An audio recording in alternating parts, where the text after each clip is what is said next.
সকল উপজেলা থেকে আজকে ঢাকার কেন্দ্রীয় শহীদ মিনারে একত্রিত হয়েছি।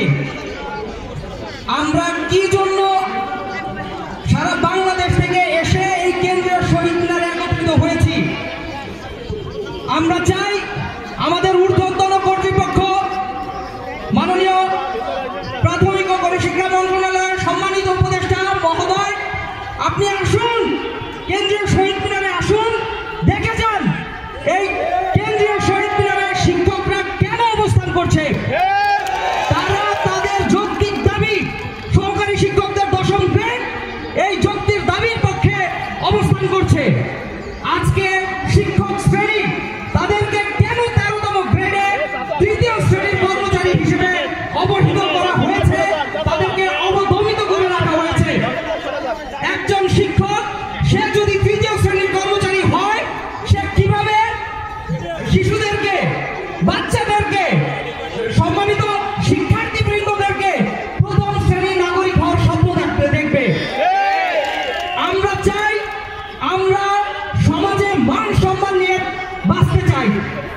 আজকে আমাকে যদি প্রশ্ন করা হয় আপনি কি করেন, আমি তখন বলি আমি শিক্ষক।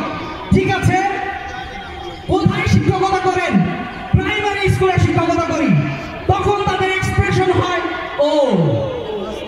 এই ও এক্সপ্রেশনটা আমরা শ্রেণীকে কেন এত অবহেলার মধ্যে রাখতে হবে, এত বৈষম্যের মধ্যে থাকতে হবে? আমরা চাই এই 3য় শ্রেণীর যে গ্লানি, এই গ্লানি আমাদের মধ্য থেকে চিরতরে মুছে যাক।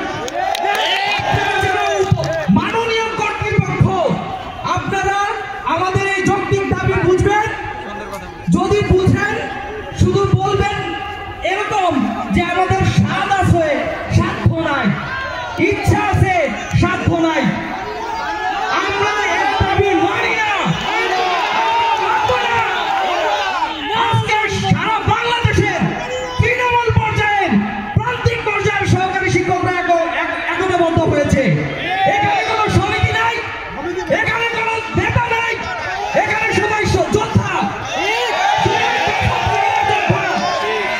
আজকে এই সমাবেশ থেকে আমরা ঊর্ধ্বতন কর্তৃপক্ষকে জোরালোভাবে হুঁশিয়ার দিচ্ছি, আমাদের এক দফা, আমাদের এক দাবি, সহকারী শিক্ষকদের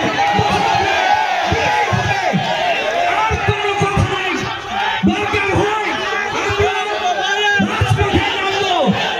আজকে সারা বাংলাদেশের সকল উপজেলা একত্রিত হয়েছে।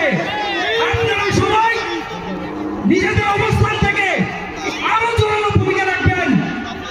সম্মানিত উপদেষ্টা মহোদয়, আপনারা আমাদের এই প্রাণের দাবি, এই যৌক্তিক দাবি উপলব্ধি করবেন, এই আশাবাদ ব্যক্ত রাখছি। ধন্যবাদ সকলকে।